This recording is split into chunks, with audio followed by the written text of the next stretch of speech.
નમસ્તે ખેડૂત મિત્રો. તો આજના મુખ્ય ખેડૂત સમાચારની અંદર એક નજર કરીએ તો મિત્રો જોઈએ તો અંબાલાલ પટેલની આગાહી, આ ઉપરાંત જનધન ખાતા ધારકો ખાસ ધ્યાન આપે, મોદી સરકારની 3 મોટી ભેટો અને આ યોજનામાં 15,000 મળશે સહાય, કોંગ્રેસ પાર્ટીની 5 મોટી જાહેરાતો અને આજના ખેડૂતો મોંઘવારીમાં ફસાયો છે. આ ઉપરાંત કેજરીવાલની 10 મોટી જાહેરાતો, આધાર કાર્ડના નવા નિયમો જાણી લેજો. અને આ ઉપરાંત વાત કરીએ તો પાન કાર્ડ ધારકો આ ખાસ ધ્યાન આપે, રેશન કાર્ડ ધારકો માટે મોટી ખુશખબર અને તાડપત્રી ખરીદવા માટે ખેડૂતોને સહાય. તો મિત્રો, આ તમામ સમાચારની વિગતે વાત કરીએ તે પહેલાં ખેડૂતભાઈ યુટ્યુબ ચેનલને અત્યારે સબસ્ક્રાઇબ કરીને બાજુમાં આવેલ બે લાઇકને દબાવો, જેથી રોજબરોજની તમામ માહિતી સૌથી પહેલાં અમારી યુટ્યુબના માધ્યમથી મળતી રહે. તો સમાચારમાં આગળ જોઈએ તો અંબાલાલ પટેલની મોટી આગાહી. તો મિત્રો, આગાહીની વાત કરીએ તો રાજ્યમાં કેટલાક છેલ્લા દિવસથી કાળઝાળ ગરમી વધી રહી છે. આ દરમિયાન કેટલાય લોકો હિસ્ટ્રોકનો ભોગ બન્યા છે અને મોટાભાગના લોકો ઘરની બહાર નીકળવાનું ટાળી રહ્યા છે. ત્યારે અંબાલાલ પટેલે આગામી 27 થી 30 તારીખ દરમિયાન સૌરાષ્ટ્ર અને દક્ષિણ ગુજરાતના કેટલાક ભાગોમાં વરસાદની આગાહી કરી છે. અંબાલાલ પટેલે જણાવ્યું છે કે પશ્ચિમ બંગાળ, બિહાર અને પૂર્વોત્તર ભારતના ભાગોમાં વાવાઝોડાને લીધે ભારે નુકસાન થશે. વધુમાં અંબાલાલ પટેલે જણાવ્યું છે કે રોહિણી નક્ષત્રમાં સૌરાષ્ટ્રના અનેક ભાગોમાં વરસાદ થવાની શક્યતા રહેશે અને આગામી તારીખ 27 અને 28 દરમિયાન જોરદાર પવન ફૂંકાશે અને ધીમે ધીમે ગરમીમાં ઘટાડો થશે. અને આગામી 8મી જૂને અરબ સાગર અને બંગાળના ઉપસાગરમાં ડીપ ડિપ્રેશન થશે અને આમથી 8 જૂનથી 14 તારીખ દરમિયાન અરબ સાગરમાં વાવાઝોડું થવાની શક્યતા રહેલી છે. આગામી 28 મેથી 1 જૂન દરમિયાન ચોમાસું કેરળ પહોંચે તેવી શક્યતા રહેલી છે. આમ અંબાલાલ પટેલ દ્વારા આગાહી કરવામાં આવી છે. મિત્રો, તે પછીના સમાચારની વિગત વાત કરીએ તો જનધન ખાતા ધારકોને થશે ફાયદો. તો પ્રધાનમંત્રી જનધન ખાતા યોજના હેઠળ ખોલવામાં આવેલા ખાતામાં ખાતાધારકને કુલ 1.30 લાખ રૂપિયાનો લાભ આપવામાં આવે છે. આમાં અકસ્માત વીમો પણ આપવામાં આવે છે. ખાતાધારકને 30,000 રૂપિયા સામાન્ય વીમા સાથે 1 લાખ રૂપિયાનો અકસ્માત વીમો આપવામાં આવે છે. આવી સ્થિતિમાં જો ખાતાધારકને અકસ્માત થાય છે તો 30,000 રૂપિયા તો આપવામાં આવે જ છે. જો આ અકસ્માતમાં ખાતાધારકનું મૃત્યુ થાય છે તો 1 લાખ રૂપિયા અલગથી આપવામાં આવે છે. એટલે કે કુલ 1.30 લાખ રૂપિયાની લાભ મળે છે. આમ જે જનધન ખાતા ધારકો છે તે ખાતું ધરાવે છે જનધન ખાતામાં, તે લોકોને સામાન્ય વીમામાં 30,000 રૂપિયા આપવામાં આવે છે. પરંતુ જ્યારે ખાતાધારકનું અકસ્માતમાં મૃત્યુ પામે છે ત્યારે 1 લાખ રૂપિયા વધારે એને આપવામાં આવે છે. આમ 1,30,000 રૂપિયાનો લાભ મળે છે. તો તે પછીના સમાચારની વિગતે વાત કરીએ તો માત્ર 600 રૂપિયામાં ડીએપી ખાતર. તો મોદી સરકારે ખેડૂતોને ભેટ આપી છે અને કેન્દ્ર સરકારે ખેડૂતોના ખર્ચને ઘટાડવા માટે વિશેષ યોજના બનાવી છે, જેમાં સરકારે હવે ડીએપી ખાતરમાં સબસિડી આપવા જઈ રહી છે.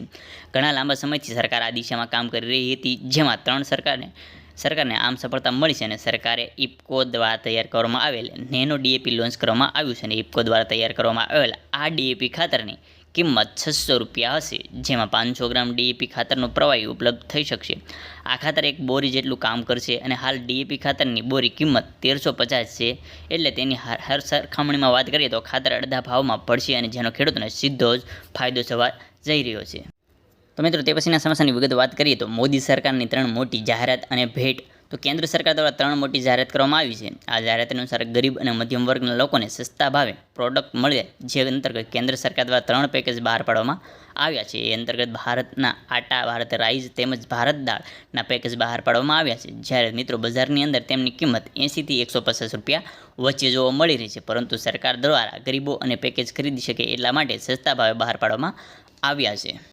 તો મિત્રો, તે પછી જોઈએ તો આ યોજનાના લોકોને 15,000ની સહાય મળશે. તો વડાપ્રધાન નરેન્દ્ર મોદી સ્થાપત્ય કારીગરો, સુથાર, સવર્ણકારો અને લુહાર શણગાર વગેરે માટે વિશ્વકર્મા કૌશલ્ય સન્માન યોજના, પીએમ વિશ્વકર્મા કૌશલ્ય સન્માન યોજના શરૂ કરી છે. અને સરકાર આ યોજના હેઠળ આવતા લોકોને 3 લાખ રૂપિયાની લોન આપશે અને આ લોન માત્ર 5% વ્યાજ દરે મળશે. તમને જણાવી દઈએ કે આ યોજનામાં પથ્થર કોતરણી કરનાર, શિલ્પકાર, નાઈઓ અને નાવિકોને લગતા 18 ક્ષેત્રો સામેલ કરવામાં આવ્યા છે, જેના ફોર્મ હાલ ખેડૂત પર ભરવામાં આવી રહ્યા છે.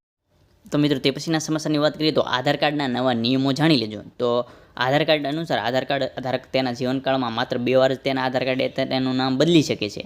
કોઈપણ વ્યક્તિ તેના આધાર કાર્ડમાં માત્ર 1 વાર જ જન્મ તારીખ અપડેટ કરાવી શકે છે અને આધાર કાર્ડમાં માત્ર 1 વાર તેની જન્મ તારીખ એટલે કે જેન્ડર અપડેટ કરી શકાય છે. જો બીજી તરફ આધાર કાર્ડમાં રહેઠાણનું સરનામું અપડેટ કરવા માટે કોઈ પણ પ્રકારની મર્યાદા નથી. કોઈપણ વ્યક્તિ જો આધાર કાર્ડમાં ફોટો અપડેટ કરવો હોય તો તેના માટે કોઈ મર્યાદા નથી. આમ તે ફોટો અનેકવાર બદલાવી શકે છે.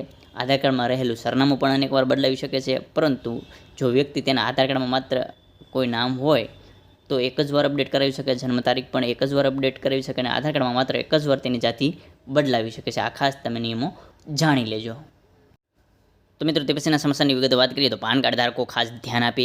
તો જે લોકોને પાન કાર્ડના આધાર કાર્ડ સાથે લિંક કરવાની બાકી હોય તે વહેલી તકે પાન કાર્ડને આધાર કાર્ડ સાથે લિંક કરાવી શકે છે. જ્યારે કેન્દ્ર સરકારના જણાવ્યા અનુસાર દેશમાં 70 કરોડ પાન કાર્ડ ધારકો છે, જેમાંથી 10 કરોડ લોકોએ પાન કાર્ડ સાથે આધાર કાર્ડ લિંક કર્યું નથી.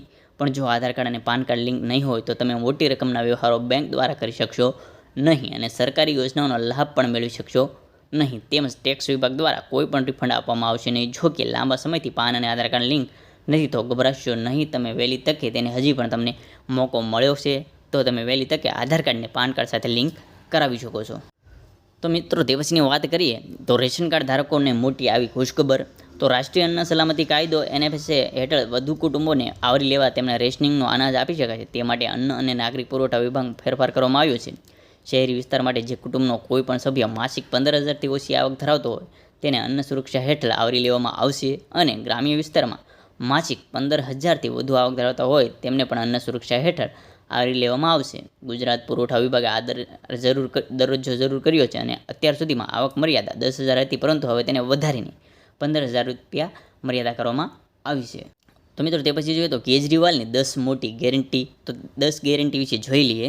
તો અરવિંદ કેજરીવાલે આજે પ્રેસ કોન્ફરન્સ મોદી ગેરંટી સામે દેશની જનતાને 10 ગેરંટી આપી છે. તો સમગ્ર દેશમાં મફત વીજળીની ગેરંટી કરવામાં આવી છે. તો બીજી ગેરંટી જોઈએ તો તમામ લોકોને સારી અને મફત સારવાર આપવામાં આવશે. તમામ બાળકોને મફત શિક્ષણ વ્યવસ્થા કરવામાં આવશે અને ચોથું અગ્નિવીર યોજના પણ બંધ કરી દેવામાં આવશે. આ સાથે જોઈએ 5મી તો દિલ્હી પૂર્ણ રાજ્યનો દરજ્જો મળશે. 1 વર્ષમાં 2 કરોડ રોજગારી પ્રાપ્ત કરાવશે, એટલે કે ઊભી કરશે અને ભ્રષ્ટાચારીઓ સામે પગલાં પણ લેવામાં આવશે. ખેડૂતોને પાકની યોગ્ય કિંમત મળશે. GST અને સરળ બનાવશે અને ચીન પાસેથી જમીન પણ પાછી મેળવી લેવામાં આવશે. તો મિત્રો તે પછીના વિગત સમાચાર જોઈએ તો તાડપત્રી ખરીદવા માટે ખેડૂતોને સહાય. તો ગુજરાત સરકાર ખેડૂતોને સહાય કરવા માટે અનેક યોજનાઓ ચલાવે છે, જેમાં તાડપત્રી સહાય યોજના પણ એક છે. આને ખરીદવા માટે ખેડૂતોને પાક અને પાડવા વારાણસી રાજ્યના નાની સીમાંત અને મોટા ખેડૂતોને આર્થિક મદદ મળે છે અત્યંત જરૂરી છે. અને ખેડૂતોને પોતાના પાક ઉત્પાદનની વિવિધ સાધનોની જરૂર હોય છે, જેમાં પાક થ્રેશરમાં પ્રક્રિયા દરમિયાન ઉપયોગ લેવામાં આવતી હોય છે. તો અન્ય કામ માટે પણ તાડપત્રી જરૂરી રહે છે. તેમજ પાકના ઢગલા તૈયાર હોય તેમને ઢાંકવા માટે પણ તાડપત્રીની જરૂર પડતી હોય છે. તેથી ખેડૂતોને તાડપત્રી ખરીદવા સીધી સહાય મળે તે જરૂરી છે. આવા વિશેષ ઉદ્દેશ માટે તાડપત્રી સહાય યોજનાનો લાભ આપવામાં આવે છે. અનુસૂચિત જાતિ અને ખેડૂતોને માટે તાડપત્રી ખરીદી કિંમતના 75% અથવા ₹1875 બેમાંથી જે ઓછું હોય તે અથવા ખાતા દીઠ વધુમાં વધુ 2 નંગ. સામાન્ય ખેડૂતને સહાય માટે તાડપત્રીની ખરીદવાની કિંમત 50% અથવા ₹1250 બે જેમાંથી જે ઓછું હોય તે ખાતા દીઠ વધુમાં વધુ આપવામાં આવશે. તો મિત્રો રેમલ વાવાઝોડું ભારે તબાહી મચાવશે. ચક્રવાતી તોફાન રેમલ વધુ તીવ્ર બન્યું છે અને તે રવિવારે પશ્ચિમ બંગાળ અને બાંગ્લાદેશ દરિયાકાંઠે અથડાશે. આ સમયગાળા દરમિયાન 100 કિમી પ્રતિ કલાકથી વધુ ઝડપી પવન ફૂંકાય તેવી શક્યતાઓ જાહેર કરવામાં આવી છે. આ દરમિયાન હવામાન નિષ્ણાત આંબાલાલ પટેલે જણાવ્યું છે કે પશ્ચિમ બંગાળ, બિહાર સહિત પૂર્વ ભારતમાં રેમલ